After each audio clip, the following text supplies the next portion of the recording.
Bonjour les amis, aujourd'hui je vous retrouve pour un sujet que vous aimez bien puisque je vais vous parler des cheveux. Je sais que c'est pas facile de venir choisir son peigne ou sa brosse pour ses cheveux, j'ai eu beaucoup de questions par rapport à ça.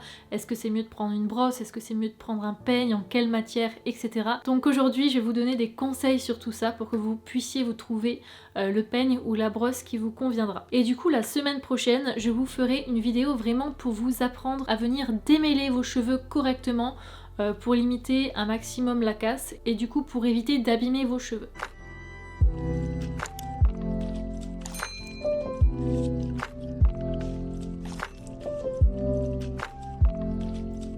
Alors déjà pour commencer, pourquoi c'est important de venir choisir une brosse ou un peigne adapté à ses cheveux? Et bien tout simplement pour éviter de les casser. Alors on me demande souvent qu'est-ce qui est mieux, d'utiliser un peigne ou d'utiliser une brosse. Alors on va dire qu'on peut utiliser les deux, les deux peuvent être complémentaires, mais après c'est à vous de voir ce que vous préférez. Par exemple moi j'ai les deux, j'ai peigne et brosse. Pour me démêler les cheveux je vais plutôt préférer prendre un peigne, alors que pour venir me faire des coiffures etc.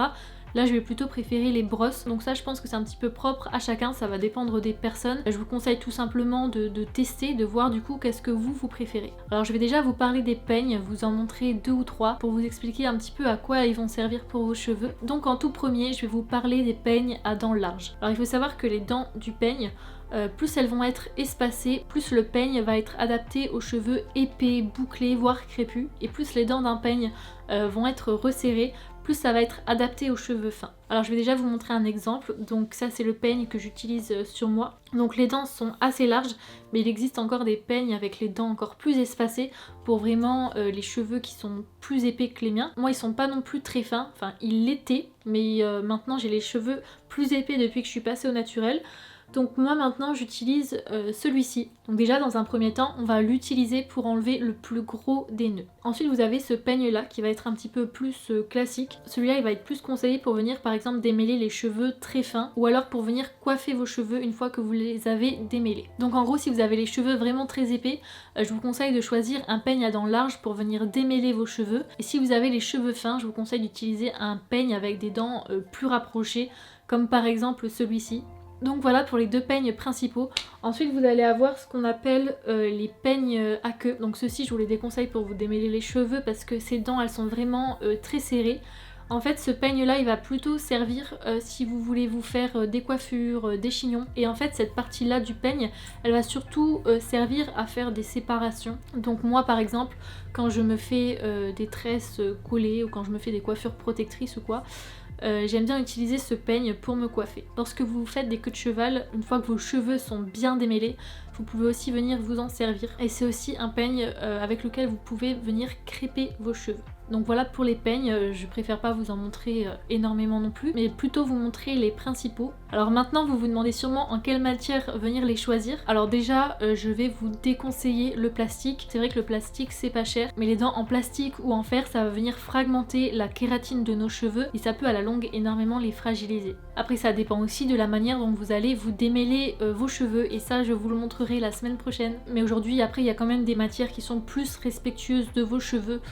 Vous avez par exemple les peignes en corne qui sont à base de kératine, donc tout comme nos cheveux, et du coup vous allez déjà éviter tout ce qui est électricité statique. Et lorsque vous allez démêler ou vous coiffer avec un peigne en corne, ça ne va pas du tout abîmer vos cheveux et ça va même leur apporter de la brillance. Après le problème avec les peignes en corne c'est que ça ne va pas convenir à tout le monde étant donné que c'est de la corne animale. Dans ce cas là si vous êtes vegan ou que vous ne voulez tout simplement pas utiliser de la corne, je peux vous conseiller le bois. Donc ça c'est la matière que je préfère et c'est ce que j'utilise pour moi. Donc que ce soit du bambou, du bois d'olivier, du bois de hêtre, comme pour les peignes en corne, vous n'allez pas avoir d'électricité statique. Donc si je peux vous donner un conseil, c'est de les acheter en boutique bio ou en magasin bio. Ce qu'il y a de bien avec les peignes en bois c'est qu'ils sont aussi solides et j'ai remarqué que ça faisait aussi briller les cheveux. Maintenant on va parler des brosses. Alors pour démêler vos cheveux, là ça va être exactement pareil que pour les peignes. Si vous avez des cheveux plutôt épais, il va falloir choisir une brosse avec des picots assez écartés. Alors que si vous avez des cheveux plutôt fins, dans ce cas là il va vous falloir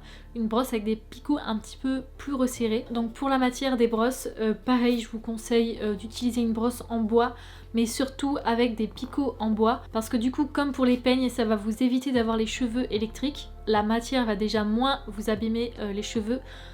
parce qu'on va pas se mentir, moi quand j'utilisais encore des peignes en plastique, je perdais énormément de cheveux parce que ça les abîmait trop, ça les fragilisait trop. Et c'est vrai que depuis que j'utilise que ce soit des peignes ou des brosses en bois, je sens vraiment la différence. Donc celle-ci, elle va être adaptée pour les personnes qui ont des cheveux bouclés, ondulés, parce que contrairement à la brosse en plastique, la brosse à picot ne va pas casser vos boucles. Et elle convient très bien aussi aux cheveux lisses. Donc la brosse à picot, ce qui est bien, c'est que ça va être vraiment une brosse polyvalente. Donc ce que j'aime bien avec cette brosse, c'est qu'en fait, au bout de ces picots, elle a des petites, plein de petites boules comme ça.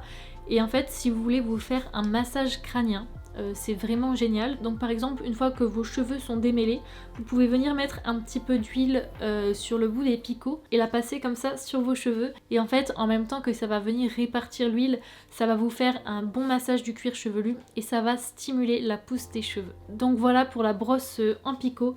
Il existe plusieurs modèles, vous l'avez aussi en plus petite, en carré, avec des picots plus ou moins espacés. Enfin bref, vous pouvez choisir celle que vous préférez. Ensuite, vous allez avoir la brosse en poil de sanglier. Donc cette brosse-là, en général, on ne va pas l'utiliser pour démêler les cheveux, à moins que vous ayez vraiment des tout petits nœuds et que celle-ci suffise à les démêler. Perso, moi, avec les nœuds que j'ai, ce n'est pas possible. Mais on va plutôt l'utiliser pour venir répartir le sébum sur les longueurs de vos cheveux. Le sébum, ça peut paraître dégoûtant à première vue lorsqu'on a les cheveux gras, mais à la base, si les glandes sébacées de votre cuir chevelu le produit, c'est tout simplement pour protéger vos cheveux et pour venir les nourrir.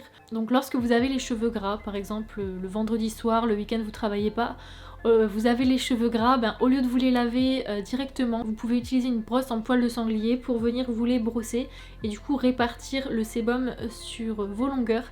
Et en fait, ça va venir les nourrir et venir faire un soin naturel. Donc vous pouvez laisser passer la nuit et du coup vous lavez les cheveux plutôt le lendemain. Et donc ça va venir apporter un soin naturel et protéger vos cheveux. Donc les poils de sanglier, comme pour le peigne en corne, ils sont aussi faits à base de kératine. Donc c'est ce qui se rapproche le mieux de nos cheveux. Donc le fait de se brosser aussi les cheveux avec cette brosse, ça va tout simplement venir enlever les petites saletés. Ça peut aussi vous aider si vous avez des pellicules, des petites peaux mortes, ça peut vous aider à les éliminer. C'est aussi une brosse qui va apporter beaucoup de brillance à vos cheveux. Et cette brosse là, elle va être adaptée aux cheveux fins ou cassants par exemple. Donc bien sûr pour les personnes véganes ou qui ne veulent pas du tout utiliser de matière animale, vous pouvez toujours vous tourner vers les brosses totalement en bois, c'est une bonne alternative. Moi je vous explique juste les différentes options et ce que ça apporte aux cheveux, mais après bien sûr vous choisissez vraiment celle qui vous conviendra le plus. Et voilà pour les peignes et les brosses. Donc n'hésitez pas à rejoindre mon groupe Facebook où je vous fais régulièrement des articles, ou alors à me rejoindre sur Instagram où je vous fais des petites stories, je vous mets aussi des petits articles. Donc si c'est pas encore fait, je vous invite à vous abonner à ma chaîne, ça me fera très plaisir.